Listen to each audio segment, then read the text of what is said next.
Meus amigos feras, aqui é o professor Diego Assis para a nossa aula de Imperialismo, parte 2. E se você está estranhando, sim, temos o cenário. Quem está acompanhando o vídeo desde o princípio, né, a parte um, ocorreram alguns problemas. Enfim, sem mais delongas, essa semana nem a aula nem as videoaulas de resolução de questões eu consegui postar.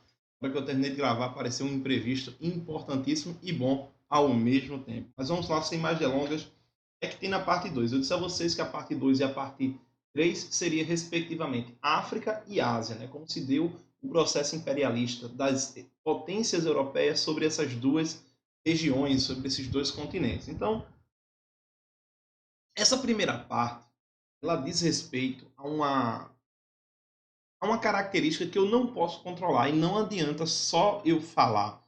Isso vai depender agora de vocês. O que eu vou fazer? Eu vou apresentar para vocês os países africanos atualmente, né, os nomes das regiões e quem foi suas respectivas metrópoles. Então, por exemplo, Portugal, Angola e Moçambique. Portugal é potência europeia, é a metrópole. Angola e Moçambique seriam as regiões controladas. E aí, o interessante é que você sempre foque nesse mapa daqui. Você tem uma breve divisão territorial do que era a África no início do século XX, próximo ali da Primeira Guerra Mundial, e a configuração do que ela tem hoje, você pode pegar depois. Então veja que é bem curta essa parte, eu já passei aqui todos os slides. Eu vou depois fazer algumas observações de como é que você vai olhar o mapa, o que é interessante. Mas, por exemplo, como eu falei para vocês, né, Portugal controlando ali Angola e controlando também Moçambique. Essa partezinha amarela, olha. Angola e Moçambique. Uma parte na costa Índica e outra parte na costa Atlântica. É importante saber isso, Diego. Às vezes eles cobram que vocês dominem quem era a potência e quem era a metrópole. Normalmente são questões do SSA que vão perguntar isso. Tanto o SSA1 quanto o SSA2. Então, faz aqui importante. Um detalhe também aqui para a região de Guiné e para Cabo Verde, que também são outras áreas ou regiões controladas por Portugal durante esse período. Vamos voltar um pouquinho aqui, porque agora o que é necessário? E a Holanda? A Holanda ficou com o quê? Na realidade, a Holanda ela está num contexto mais de ter perdido uma região e quando ela perde essa região é que é interessante a gente fazer o destaque. Então vamos aí. Passando o carro de som do circo. Vocês vão ouvir aí a chamada para o circo. Enfim, vai depois, né, no final de semana. A Holanda, no século XVIII, ela controlava a região do Cabo. Essa região do Cabo, aí seria aqui bom, na minha anotação, colocar que é futura África do Sul. A tabuazinha aqui está um pouco diferente. A população está normal. É melhor para escrever. Então, região do Cabo, futura África do Sul. No século XIX, finalzinho do século XIX, ela vai ser anexada pela Inglaterra. E aí a gente vai ter um conflito de interesses. E culminou num conflito conhecido como Guerra dos Boeres. Durou ali do finalzinho mesmo do século XIX a 1902. Quem são os Boeres? Isso aqui é importante. São aqueles colonos de origem francesa e holandesa. Então, eu vou chamar de antiga elite branca. Por que a antiga elite branca? Seria justamente os antigos colonizadores. Agora que tem um novo império controlando a região, então existe o conflito dos que estiveram ali desde o 18, ou até mesmo antes, até franceses, né, como vocês podem observar, estavam naquela região, controlando aquela região, e aí, pouco tempo depois, no século XIX para o XX, você tem o controle de um outro império. Então, e como ficam os investimentos feitos por essas antigas elites brancas, que são chamados também de boeres? Então, eles entram em conflito com o exército britânico para determinar quem que ia explorar ouro. O ouro seria explorado, e diamante, né? Seria explorado pelo Império Britânico para ser enviado para a Inglaterra, ou poderiam aqueles indivíduos enriquecer sobre esse aspecto? É claro que a vitória é inglesa. E aí, Pouco tempo depois, a região que a gente chamava de Transvaal, Orange, Cabo e Natal será unificada, criando a União Sul-Africana em 1910. Já nessa época, foi criada uma lei de segregação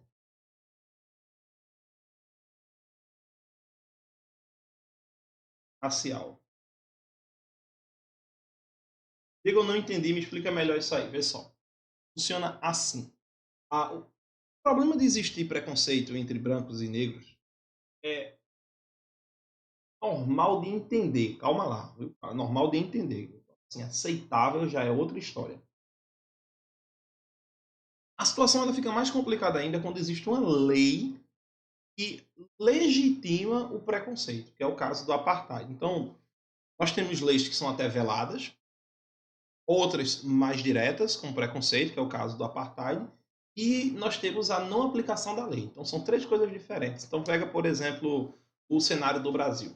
A gente sabe que a lei do Brasil ela traz igualdade, aquela coisa toda. No papel que está escrito ali é perfeito, todos são iguais perante a lei. Só que na hora de aplicar a lei, a gente sabe que existem problemas estruturais, as estruturas das instituições, que de alguma forma não permite a ascensão social, institucional ou a prática do preconceito ela é normalizada dentro de instituições. Bom, esse é o caso do Brasil. A lei no papel está perfeito. Na prática é outra coisa. O segundo caso seriam aquelas leis veladas, as leis que, de alguma forma, elas mantêm a estrutura do preconceito. Então, ainda é velado, não está muito explícito ali, mas existem as brechas que o preconceito ele pode acontecer.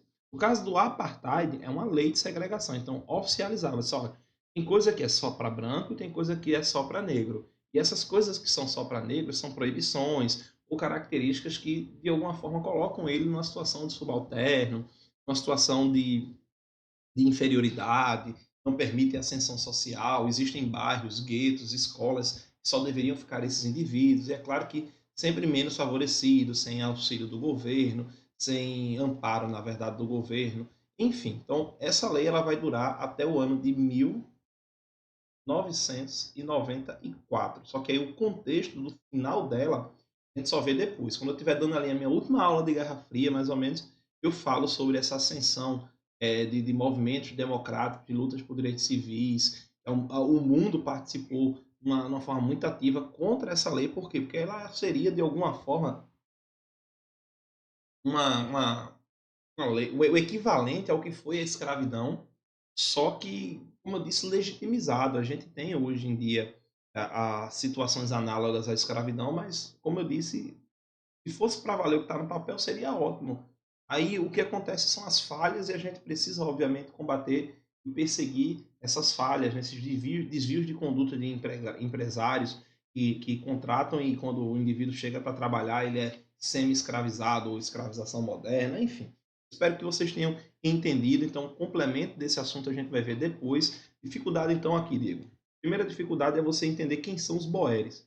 Porque o normal é que a questão vá dizer afirmar que a Guerra dos Boeres foi uma guerra dos nativos negros contra os brancos. Não, é uma guerra de branco contra branco. São duas elites brancas, a antiga elite branca e os novos conquistadores da região, que por algum motivo geopolítico, a Holanda e a França perdem o controle sobre as regiões citadas, né, Transvaal, Orange, Cabo, Natal, e posteriormente assumem o controle.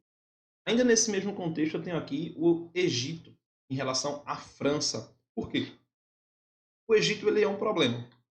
Ora ele é da França, ora ele é da Inglaterra. Aqui você tem, por exemplo, ele como sendo inglês. Então vamos deixar aqui, ó, fazer assim para dizer o que é inglês. Ó.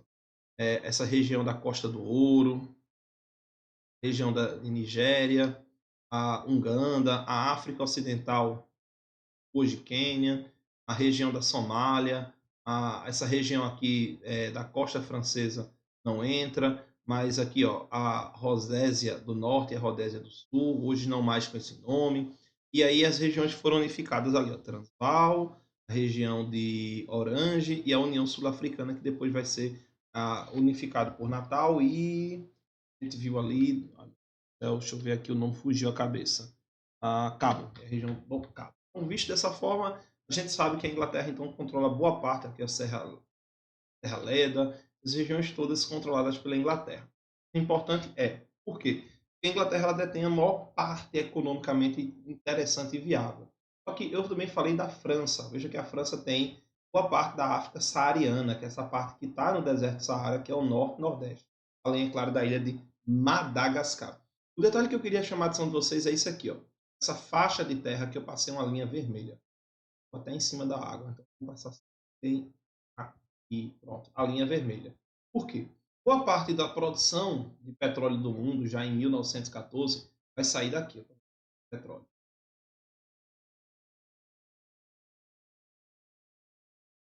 Mas eu não estou vendo, não. É se o mapa continuasse aqui, a gente ia ter a região do Golfo Pérsico, enfim, que é onde eu vou fazer o xinzinho aqui, ó, a Índia e a Península Arábica. Então, essa região é rica em petróleo. Boa parte desse petróleo ele fazia essa rota aqui, ó, a linha pontilhada. Para poder ser distribuído, ele circunnavegava a África. Olha que está até demorando. Só que existia uma rota alternativa. Se rasgar se a terra for rasgada onde eu passei a linha vermelha e voltar a seta, eu faço um canal que ficou apelidado de Canal de Suez. E aí eu tenho aqui a dupla administração. O Canal de Suez ele começa a ser feito pelo francês Fernand Lesseps em 1869. Posteriormente, quem termina de financiar a construção desse canal para poder interligar o Mar Vermelho ao Mar Mediterrâneo é a Inglaterra, que administra essa região e o Canal de Suez até aproximadamente 1970, quando ele é nacionalizado pelo Egito através de conflitos. E eu também irei mencionar esses conflitos na nossa aula de Guerra Fria e conflitos árabes-israelenses, além também da conquista da Argélia em 1803 pela França em busca de ouro e diamante. Então, quem controlava a porção mais ao norte? A França. Quem controlava a porção africana mais ao sul? A Inglaterra. Para cada uma, dada algumas devidas proporções. Tanto uma quanto a outra buscavam a administração das explorações de ouro e diamante. Saindo dessas duas nações, que são os grandes players desse momento da geopolítica, a gente encontra aqui a Bélgica, com destaque para o Leopoldo II, segundo Filipe Figueiredo do xadrez verbal, se existe justiça divina, está sentado no colo do capeta. Por quê? Pelas atrocidades praticadas pelo Leopoldo II na região do Congo. Era o Congo do Leopoldo II porque era como se a terra fosse dele. Então, veja só, não é o Estado belga que tem o controle sobre a terra, o domínio. É a família real do Leopoldo II que detém. A principal ideia era a exploração de minas preciosas, mas aqui o destaque para todas as ideias que a gente viu no finalzinho da aula passada, que falava sobre o darwinismo social sendo aplicadas aqui, a ida de pessoas negras para a Europa para serem expostas em museus humanos. Enfim, as atrocidades eram as maiores possíveis. Pessoas que eram deixadas para morrer, indivíduos que eram punidos, indivíduos, se eu não me engano, não conseguiam uma cota específica de metais preciosos que foi indeterminado como punição de ter seu filho assassinado na sua frente. Coisas assim bastante aterrorizantes. E eu estou falando das práticas feitas pelos elementos colonizadores europeus sobre o povo africano, o povo negro, principalmente. Se você vem da aula de unificação da Itália e da Alemanha, que a gente já teve aqui, na Europa do século XIX, você viu que a Alemanha se unifica tardiamente. E aí, em 1885, em Berlim, ela menciona uma conferência. Gosto de trazer algum didatismo para vocês, e o didatismo é o seguinte: imagine que foi colocado um mapa da África gigantesco no chão, foram convidadas 14 potências europeias, incluindo também Rússia e Estados Unidos, então, eram 16 grandes potências, e cada um ganhou um lápis de pintado de uma cor, e ficou determinado o seguinte: quais serão as zonas de influência de cada um. E aí cada um ia discutindo, disse, beleza, tal região fica com a Inglaterra ia lá e pintava no mapinha. Então, a Conferência de Berlim foi a partilha da África pelas potências imperialistas da época. O que é curioso é que não convidaram um africano, um representante de uma nação africana foi. Todos esses representantes eram obviamente representantes somente das nações europeias. Então, é uma geopolítica que também prepara um pouco o terreno para o que será a Segunda Guerra Mundial. Quando você observa, por exemplo, quem ficou com as maiores porções, e de novo, a gente já sabe disso pelo mapa, que é Inglaterra e França, grupos, um dos grupos aliados da política, a Entente, que a gente vai ver na próxima aula de Primeira Guerra Mundial, e o outro lado ali, a Alemanha e a Itália. Nesse caso aqui, a Alemanha e a Itália sendo os que ficaram com menos regiões. Ao princípio disso, de tudo isso, né, ter ficado com menos domínios, com menos regiões, já começa ali um ranço, porque isso impediria o desenvolvimento dessas nações e tudo mais. Importante também destacar que no finalzinho da terceira parte, eu vou dar um resumo. Então, você assiste a aula completa, ou então você dá uma acelerada e chega lá. Eu vou explicar quais as consequências, aí, de forma geral, tanto da dominação europeia do século XIX e parte do XX sobre a África e a Ásia. Isso aí já é também um adiante do que vai ser uma aula conhecida como descolonização da África e da Ásia. Então, não é levado em conta as peculiaridades étnicas e territoriais quando é feita essa partilha, de maneira que muitas tribos elas serão divididas, porque existia ali uma tribo e metade ficou sobre o domínio francês, a outra sobre o domínio inglês, ou uma coisa até que foi pior no final das contas, e várias tribos eram rivais ou inimigas ali, e elas acabaram pertencendo ao mesmo país. Quando esses países ficaram independentes agora no final do século XX, isso vai gerar um conflito. Então, tudo isso não foi levado em consideração, foi levado em consideração apenas os interesses econômicos, políticos, geopolíticos das potências europeias. As consequências sociais são morte, fome, desnutrição, miséria. As consequências políticas são crises étnicas por conta desses conflitos. A tribo A não vai querer ser governada pela tribo B, porque eles são rivais, então isso gera todo o processo.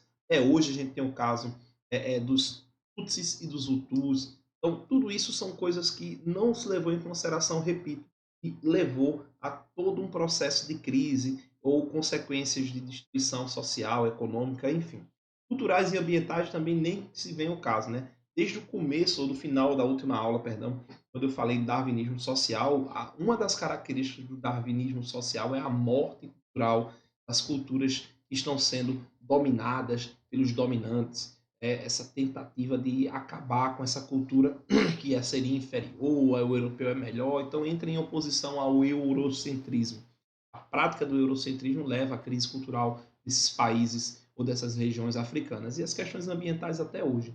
Existe aí uma dívida que o mundo tem com a África, uma vez que o mundo inseriu a África na geopolítica e, ao mesmo tempo que inseriu, criou mecanismos de impedir, de colher esse crescimento das nações africanas que são super ricas em vários aspectos culturais, em vários aspectos organizacionais, mas tiveram suas projeções tolhidas pelos europeus no 19 e no 20, e aí o mundo precisa, obviamente, tentar compreender como reparar. Né? Não tem como trazer de volta ou voltar atrás, mas tem como fazer alguns reparos. Essa foi uma questão do SSA 3 de 2012, salvo o melhor juízo, é uma questão mais antiga, 12 até 2010, enfim, e ela tem um pouco aquela característica do destino manifesto que a gente também viu na aula de independência dos Estados Unidos. Você tem justamente o mapa da África aqui embaixo.